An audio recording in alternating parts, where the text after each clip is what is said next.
दोस्तों नमस्कार। PDKS education hub में मैं आपका तहे दिल से स्वागत करता हूं। इस वीडियो में हम बात करेंगे आज के करंट अफेयर के बारे में। तो दोस्तों ज़्यादा समय न लेते हुए टॉपिक को स्टार्ट करते हैं। इससे पहले मैं आपसे कहना चाहूँगा कि वीडियो को लाइक करें तथा अपने दोस्तों को शेयर करें, और यदि चैनल पर नए आए हैं तो चैनल को सब्सक्राइब अवश्य कर लें, जिससे इस प्रकार की वीडियो आप सबसे पहले पा सकें। बात करते हैं इस दिन की पहली न्यूज़ के बारे में। MCX लॉन्च करेगा भारत का पहला bullion index Bulldex. Multi commodity exchange of India MCX 24 अगस्त 2020 को भारत का पहला बुलियन इंडेक्स बुलडेक्स लॉन्च करेगा। सोने और चांदी अंडरलाइन के साथ बुलडेक्स का बाजार आकार 50 का होगा और जो नकदी निगमित वायदा अनुबंध होगा। Multi commodity exchange of India limited Bharat में स्थित एक स्वतंत्र कमोडिटी एक्सचेंज है। इसकी स्थापना 2003 में हुई थी और यह मुंबई में स्थित है। अब बात करते हैं दूसरी न्यूज के बारे में। स्वदेशी micro processor challenge innovate solutions का शुभारंभ। इलेक्ट्रॉनिक और सूचना प्रौद्योगिकी मंत्री रविशंकर प्रसाद ने आत्मनिर्भर भारत के लिए स्वदेशी micro processor challenge innovate solution का शुभारंभ किया। स्वदेशी माइक्रो प्रोसेसर चैलेंज विभिन्न प्रौद्योगिकी उत्पादों को विकसित करने के लिए इन माइक्रो प्रोसेसरों के उपयोग के लिए इनोवेटरों, स्टार्टअप्स और छात्रों के लिए है। IIT मद्रास और centre for development of advance computing ने ओपन सोर्स आर्किटेक्चर का उपयोग करके शक्ति और BEGA नामक 2 माइक्रो प्रोसेसर विकसित किए हैं। अब बात करते हैं तीसरी न्यूज़ के बारे में। अंतर्राष्ट्रीय सौर गठबंधन पहली बार विश्व सौर प्रौद्योगिकी शिखर सम्मेलन आयोजित करेगा। अंतर्राष्ट्रीय सौर गठबंधन 8 सितंबर 2020 को पहली बार विश्व सौर प्रौद्योगिकी शिखर सम्मेलन आयोजित करेगा। भारत के प्रधानमंत्री नरेंद्र मोदी इस शिखर बैठक का उद्घाटन करेंगे। इस शिखर सम्मेलन का उद्देश्य ऊर्जा को सस्ती बनाने के लिए, चुनौतियों का समाधान करने के लिए दुनिया के वैज्ञानिकों और इंजीनियरों को एक साथ लाना है। ISA का उद्देश्य सौर ऊर्जा से परिपूर्ण देशों को एकजुट करके सौर ऊर्जा उत्पादन को बढ़ावा देना है। इसमें बात करते हैं कुछ परीक्षा दृष्टि से तथ्य। सौर राष्ट्रीय यानी अंतर्राष्ट्रीय और गठबंधन कर्क व मकर रेखा के बीच स्थित राष्ट्रों का मंच है। इसकी स्थापना 30 नवंबर 2015 को संयुक्त राष्ट्र जलवायु सम्मेलन के दौरान COP21 में भारत एवं फ्रांस द्वारा की गई थी, जिसमें सदस्य देश 87 थे, जिसका मुख्यालय गुरुग्राम हरियाणा में है। अब बात करते हैं चौथे न्यूज़ के बारे में। ब्रिटेन ने भारत के लिए लॉन्च किया 3 मिलियन पाउंड का इनोवेशन चैलेंज फंड। ब्रिटेन सरकार द्वारा भारत में 3 million pound innovation challenge fund शुरू किया गया है। इस नए लॉन्च किए गए फंड का उद्देश्य अनुसंधान और विकास R&D को कोविड-19 महामारी द्वारा अर्थव्यवस्था और पर्यावरण के लिए चुनौतियों का सामना करने के प्रस्तावों का समर्थन करना है। यह फंड कोविड-19 महामारी और जलवायु परिवर्तन को संबोधित करने के लिए अकादमी और उद्योग में वैज्ञानिकों की मदद करेगा। इसमें ब्रिटेन की राजधानी लंदन, इसके प्रधानमंत्री बोरिस जॉनसन और यहाँ की मुद्रा है पाउंड स्टर्लिंग। अब बात करते हैं 5वीं न्यूज़ के बारे में। मद्रास IIT शीर्ष नवाचार शैक्षणिक संस्थानों की सूची में पहले स्थान पर है। मद्रास के भारतीय प्रौद्योगिकी संस्थान IIT ने लगातार दूसरे वर्ष भी भारत के शीर्ष नवाचार शैक्षणिक संस्थानों की सूची में पहला स्थान बनाए रखा। इस प्रतिष्ठित संस्थान को Atal ranking of institute on innovation achievement में पहला दर्जा दिया गया। इस सूची में दूसरे स्थान पर IIT बॉम्बे और तीसरे स्थान पर IIT दिल्ली है। करते हैं अगली न्यूज़ के बारे में। निर्वाचन आयुक्त लवासा का इस्तीफा। एशियाई विकास बैंक के उपाध्यक्ष बनेंगे। निर्वाचन आयुक्त अशोक लवासा ने अपने पद से इस्तीफा दे दिया है। लवासा अगले महीने फिलीपींस स्थित एशियाई बैंक में एशियाई विकास बैंक के उपाध्यक्ष के रूप में पदभार संभालेंगे। जुलाई 2020 में एशियाई विकास बैंक ने उनकी इस पद पर नियुक्ति की घोषणा की थी। एशियाई विकास बैंक का मुख्यालय मनीला, फिलीपींस में है, जिसकी स्थापना 16 दिसंबर 1966 में हुई थी। इसके सदस्य देश 68 हैं। अब बात करते हैं अगली न्यूज़ के बारे में। सत्यपाल मलिक को मेघालय का राज्यपाल नियुक्त किया गया। गोवा के राज्यपाल सत्यपाल मलिक को मेघालय का राज्यपाल नियुक्त किया गया। उन्होंने मेघालय में तथागत रॉय का स्थान लिया। महाराष्ट्र के राज्यपाल भगत सिंह कोश्यारी गोवा के राज्यपाल के कार्यों का निर्वहन करेंगे।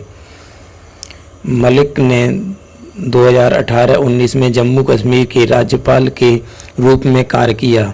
यह उनके कार्यकाल के दौरान अनुच्छेद 370 को निरस्त करने के संवैधानिक निर्णय को लागू किया गया था। मेघालय की राजधानी शिलोंग, यहाँ के मुख्यमंत्री कॉनराड संगमा, राज्यपाल सत्यपाल मलिक। अब बात करते हैं अगली न्यूज के बारे में। छत्तीसगढ़ सरकार ने पढ़ाई तो हर द्वार योजना का किया शुभारंभ। छत्तीसगढ़ सरकार ने पढ़ाई तो हर द्वार नामक एक नई छात्र केंद्रित योजना शुरू करने की घोषणा की है।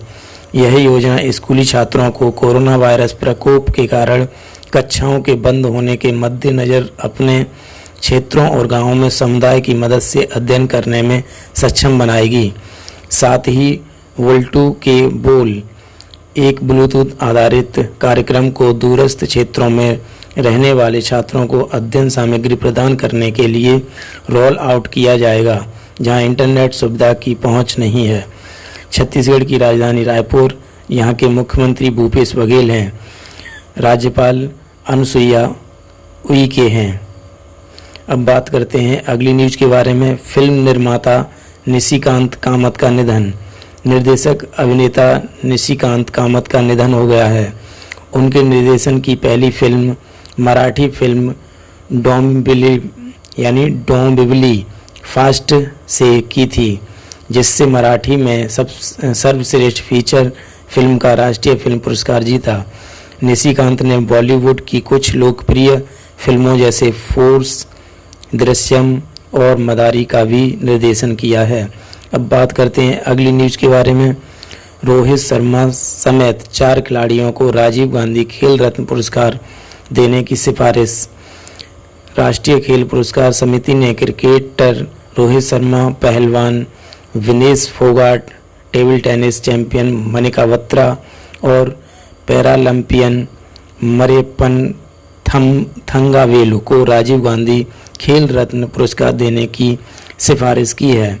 राष्ट्रीय खेल पुरस्कार समारोह पहली बार इस साल कोरोना वायरस महामारी के कारण ऑनलाइन आयोजित हो सकेंगे।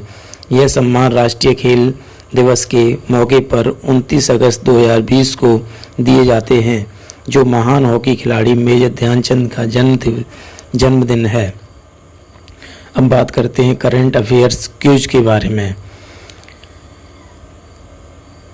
किसके द्वारा भारत का पहला बुलियन इंडेक्स बुलडेक्स लॉन्च किया जाएगा?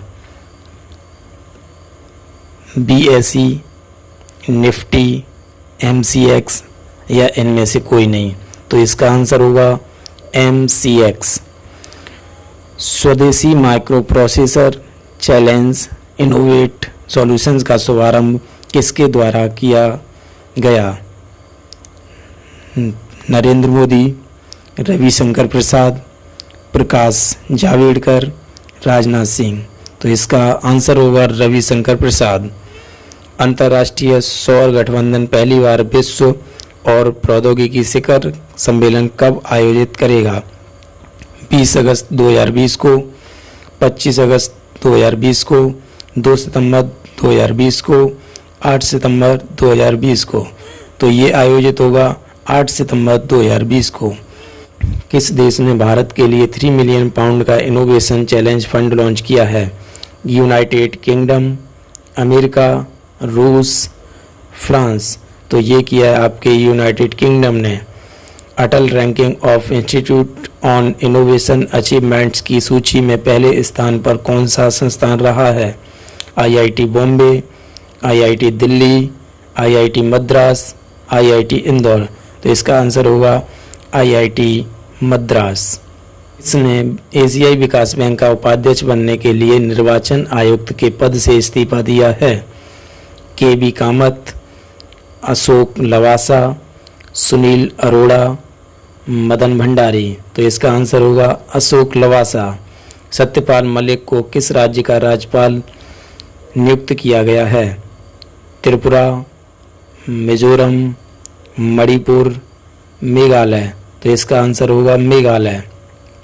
किस राज्य सरकार ने पढ़ाई तुहार द्वार योजना का शुभारंभ किया है?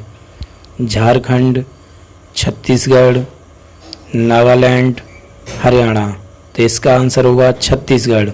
हाल ही में किस निर्देशक अभिनेता का निधन हो गया है? निशिकांत कामत, चेतन चौहान, राहत इंदौरी, वाजिद खान। तो इसका आंसर होगा निशिकांत कामत। किन खिलाड़ियों को राजीव गांधी खेल रत्न पुरस्कार देने की सिफारिश की गई है? रोहित शर्मा व विनेश फोगाट, मरियप्पन थंगावेलु व मोनिका बत्रा, A और B दोनों। इनमें से कोई नहीं। तो इसका आंसर होगा A और B दोनों, यानी इसका मतलब इन चारों राजीव गांधी खेल रत्न पुरस्कार देने की सिफारिश की गई है। दोस्तों, वीडियो अच्छी लगी हो तो अपने दोस्तों को शेयर करें और वीडियो को लाइक करें। मिलते हैं अगली वीडियो में नए करंट अफेयर के साथ। तब तक के लिए नमस्कार।